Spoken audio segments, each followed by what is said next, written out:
আমাদের দুজনের হাতই তো সেম না, তাহলে আমরা কিভাবে দুজন একই কথা বলতে পারি? দুজন সামনাসামনি বসে আছি, মানে যিনি আমার ভিডিওটি দেখছেন, মুখোমুখি বসে আছি, মুখোমুখি কথা বলছি। এখানে মুখ্য বিষয় যেটি সেটা হচ্ছে যে আপনার ডান হাতটি আমার বাম হাতের দিকে আর আমার বাম হাত আপনার ডান হাতের দিকে। দুজন সুন্দর করে বসে আছি। চাইছি আমি যে কথাটি বলবো সেটা আপনার মনের কথা হোক, অথবা আমি যদি আপনার কথাটি শুনতে পেতাম তাহলে আমিও চাইতাম যে আপনি যে কথাটি বলছেন সেটা যেন আমার মনের কথা হয়। কিন্তু আদৌ সেটা সম্ভব নয়, কারণ আমাদের দুজনের হাতই তো উল্টো দিকে। সুতরাং আপনি আমার উল্টো দিকের মানুষ, আপনি অবশ্যই উল্টো একটা মনোভাব পোষণ করতে পারেন।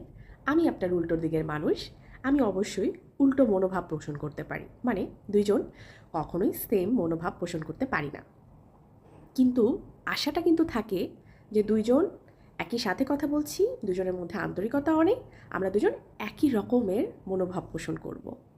সম্ভব না। এটা দুনিয়া নয়। দুনিয়া হচ্ছে সেটাই যেটা উল্টো দেখায়, উল্টো ভাবায়, এবং উল্টোর মধ্যেই সোজা রাস্তা খুঁজে নিতে হয়। ভালো থাকবেন সবাই।